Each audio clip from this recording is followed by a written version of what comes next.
Língua portuguesa. Leitura. Livro C. Lição 7, aula 3. Olá, pessoal! Estamos de volta. Ontem eu estava pensando com os meus botões quando tomei um susto. Um gambá estava tentando entrar pela janela da minha sala. Caramba! Foi um baita susto. Imaginem se eu tivesse deixado a janela aberta. Como eu iria tirar aquele bichinho lá de casa? Ainda bem que ele não conseguiu e logo desistiu. Ufa! E você? Já tomou um susto desses? Um animal exótico já cruzou seu caminho ou tentou entrar na sua casa?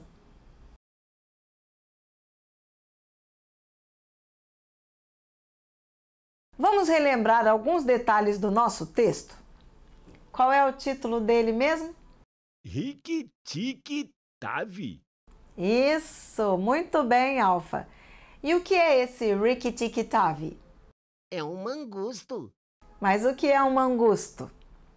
Mangusto é um animal pequeno que se alimenta de carne. E mata cobras venenosas. Isso mesmo. Mangustos são pequenos animais bem ágeis que têm como principal característica serem ótimos caçadores de cobras venenosas. E o Rikki-tikki-tavi era um mangusto autêntico? Era sim, está lá no texto. Mas em que lugar do texto? Me digam uma frase do texto que prove isso. E Rikki-tikki-tavi era um mangusto autêntico. O nosso personagem principal era um mangusto verdadeiro, autêntico. Ele honra o lema dos mangustos: é curioso do nariz à cauda. Se fosse pessoa, a gente diria dos pés à cabeça ou de cabo a rabo. E esse texto ensina como conquistar um mangusto? Sim, se não fizermos mal nenhum a ele, ele também nos tratará bem e não sairá da casa. E esse texto descreve as ações do mangusto? Sim, ele fala sobre várias ações que o animal teve. Citem alguns exemplos. Sim, ele correu. Ele foi até a banheira e quase se afogou. Ele comeu coisa boa e coisa ruim.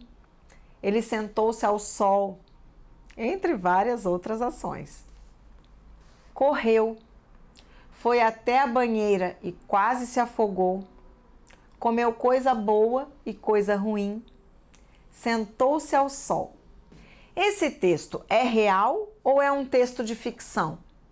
Eu escrevi que é um texto de ficção, Por quê, Beto? porque ele foi retirado de um livro de contos. Ah, sim! Ele fala sobre uma história que poderia ser sim real. É uma família, pai, mãe, filho, recebendo um animalzinho novo de estimação. Mas essa é realmente uma história ficcional.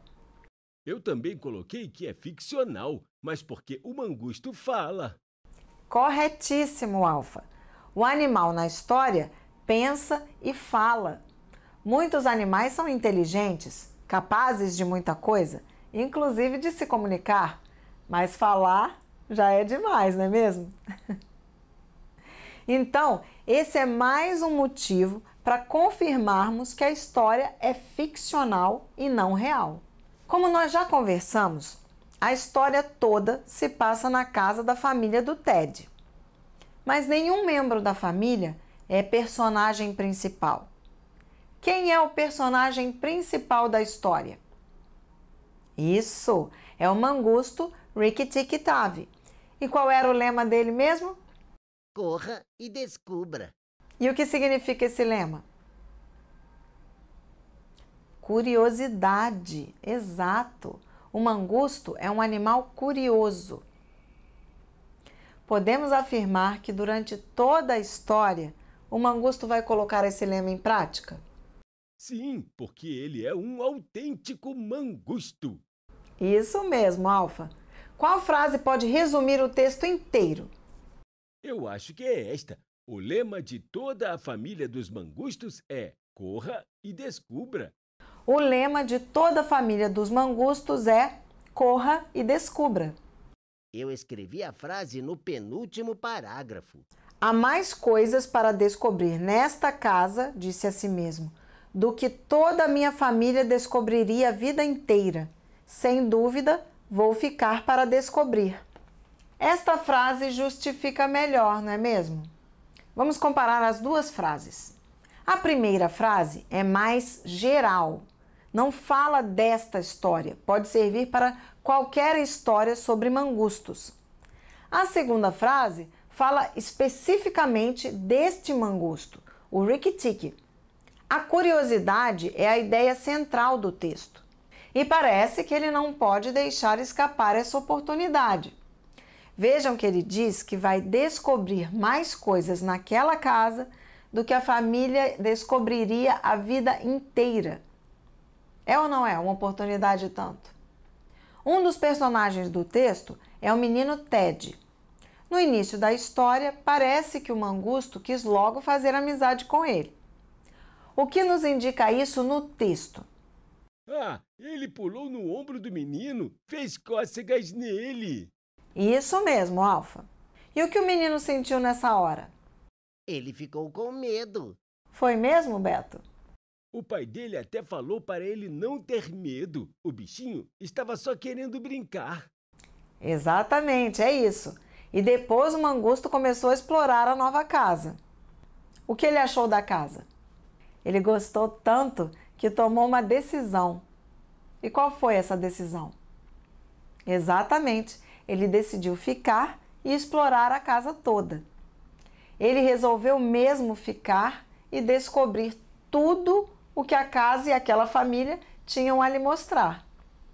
E como falamos, o mangusto é bem curioso. Isso é até o lema dele, se formos prestar atenção. E o autor usa uma expressão interessante para dizer que ele é muito curioso. Que expressão é essa? Ele é curioso do nariz à cauda. Ele é curioso do nariz à cauda. Sim, Beto, curioso do nariz à cauda.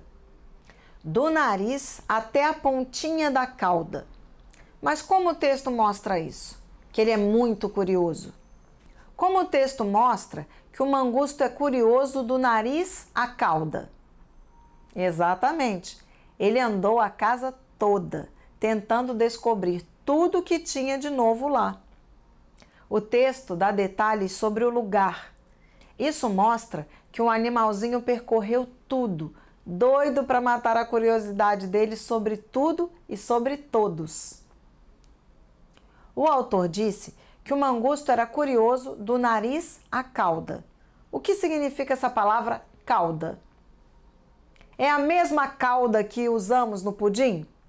Cauda do mangusto, cauda do pudim.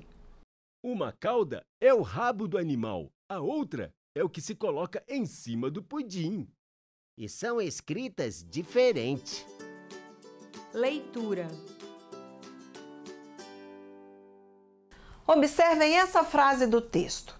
Olhou para o algodão cru, concluiu que não era bom de comer, correu pela mesa inteira, sentou-se, endireitou os pelos, coçou-se e pulou no ombro do menino.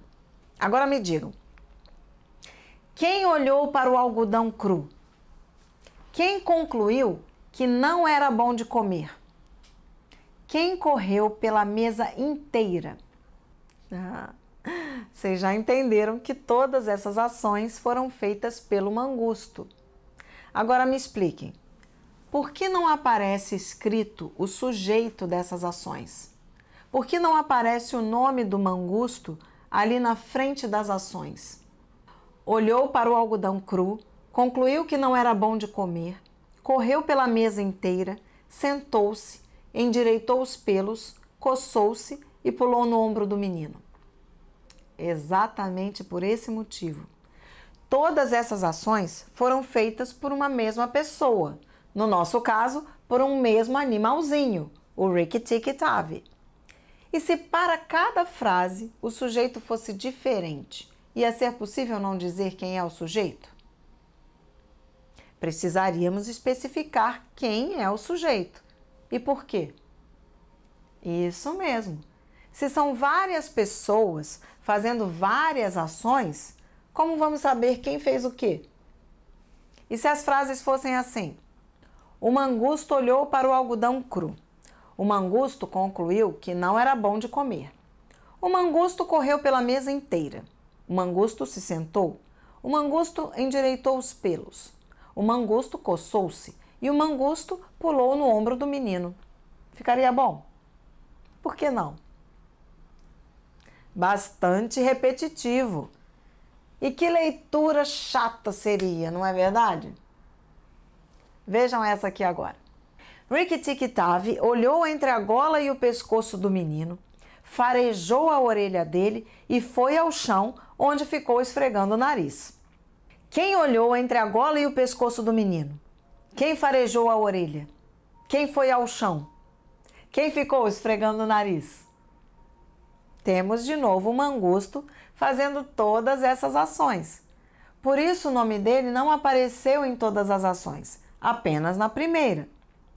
Então, quando é possível não escrever o sujeito da frase? Quando temos o mesmo sujeito fazendo todas as ações. Muito bem. Quando temos o mesmo sujeito nas frases, podemos omiti-lo, escondê-lo, sem precisar repeti-lo em todas as frases. E se os sujeitos fossem diferentes em cada ação? Se para cada ação tiver um sujeito diferente e eles não forem escritos no texto, não dá para saber quem é o sujeito de cada ação. Nesse caso, precisaríamos dizer quem está fazendo qual ação. Vou reler agora o 7º parágrafo para vocês. Observem as palavras escolhidas pelo autor. Nesse trecho do texto, temos a indicação de que Rikki-Tikki-Tavi gostou de carne crua. Que palavras o autor usou para mostrar isso? Gostou imensamente! Sim, Alfa. Perceberam esse detalhe? Existem palavras que modificam o verbo. Uma coisa é gostar. Outra coisa é gostar imensamente. Vejam algumas frases. O mangusto olhava tudo. O mangusto olhava tudo curiosamente. Juliana escreveu. Juliana escreveu lentamente. João leu. João leu atentamente. Juliana escreveu. De que modo Juliana escreveu? Juliana escreveu de modo lento. Então, Juliana escreveu lentamente. João leu. De que modo João leu?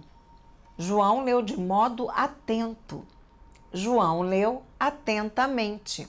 Essas palavras que mudam o verbo são chamadas advérbios. Muitos advérbios são formados com a terminação mente. Viram ali nos nossos exemplos? O mangusto olhava tudo. O mangusto olhava tudo curiosamente.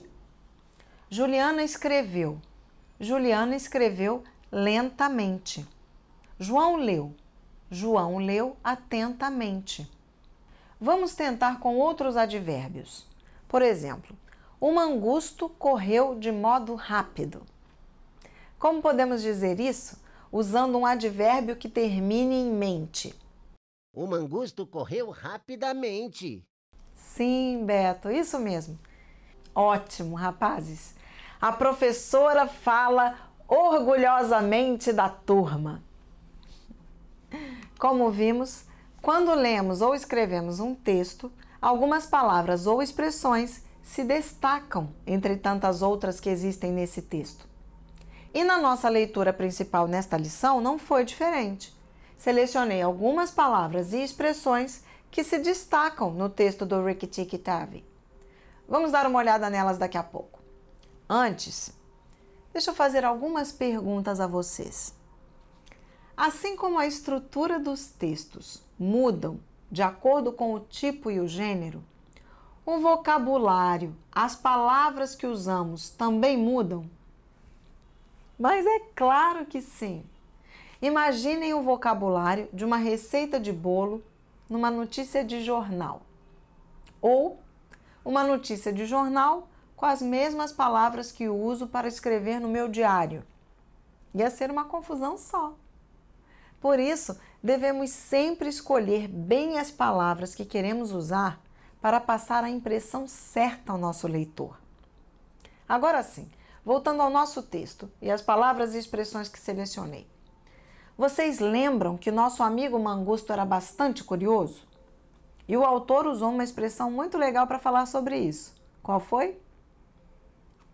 Ele é curioso do nariz à cauda. E o que isso significa mesmo? Ser muito curioso. E ele era mesmo muito curioso? Era sim. Esse era até o lema da família dos Mangustos. Onde está essa informação no texto? Isso, logo no comecinho. Vejam só. A coisa mais difícil do mundo é assustar o mangusto, porque ele é curioso do nariz à cauda. O lema de toda a família dos mangustos é: corra e descubra. Então, esse era o lema dos mangustos: corra e descubra. Mas o que é um lema? É o objetivo de vida de algo ou de alguém. Qual pode ser o lema dos alunos? O lema dos alunos é aprender sempre.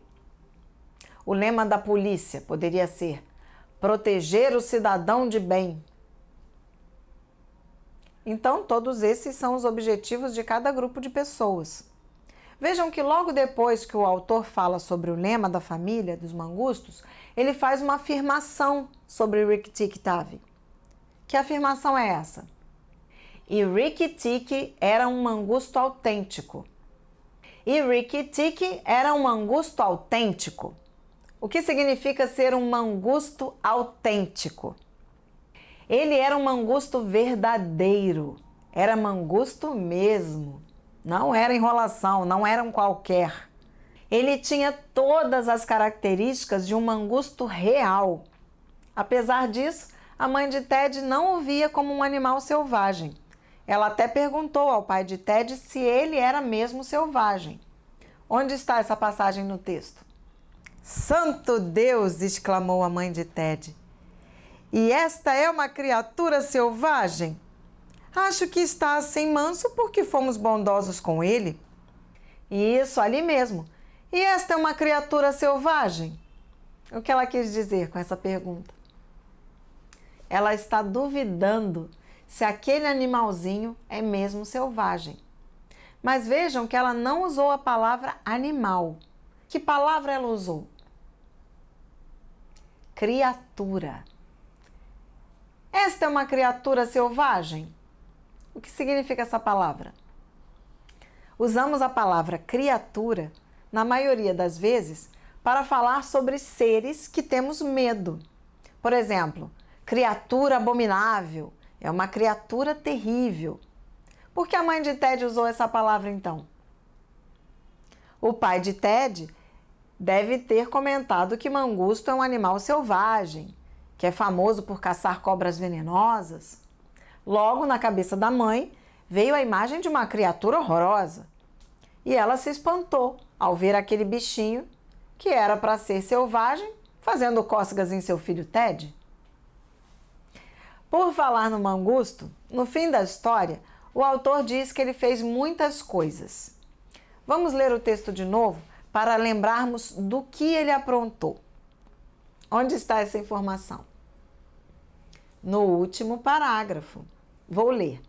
Acompanhe a leitura. Quase se afogou nas banheiras, enfiou o nariz no vidro de tinta em cima de uma escrivaninha e se queimou na extremidade do charuto do homem grande, porque subiu no colo do homem grande para ver como é que era escrever. Ao anoitecer, entrou no quarto de Ted para observar como os lampiões de querosene eram acesos e, quando Ted foi para a cama, Rikki-Tikki foi também. Vejam só a primeira frase que lemos. Passou o dia inteiro perambulando pela casa. O que significa isso? O que ele ficou fazendo pela casa? Andando sem rumo. Isso é perambular. Por que o autor não usou simplesmente a palavra andar?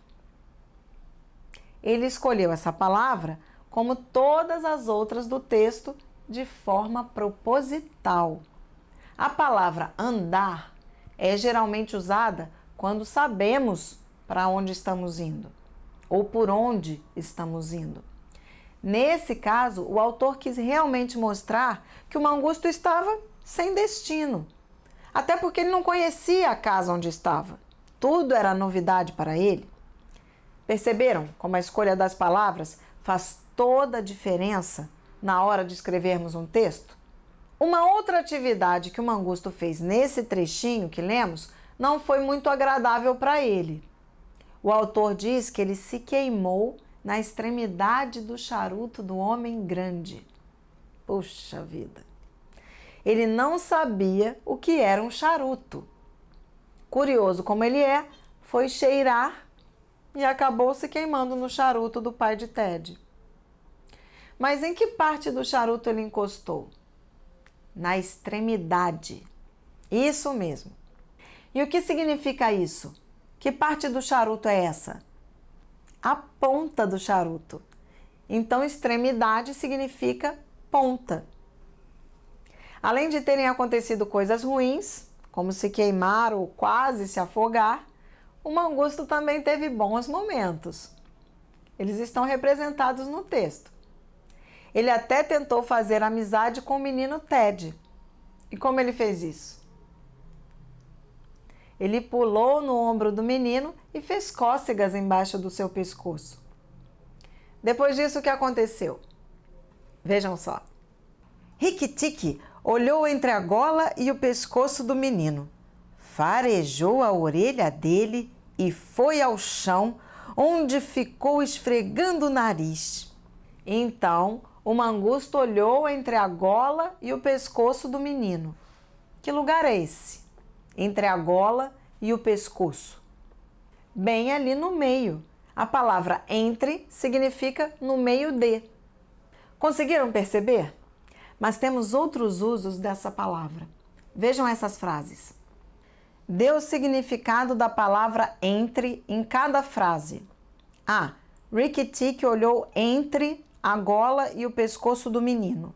B. A professora distribuiu doces entre os alunos. C. Nós ficamos na dúvida entre o azul e o verde.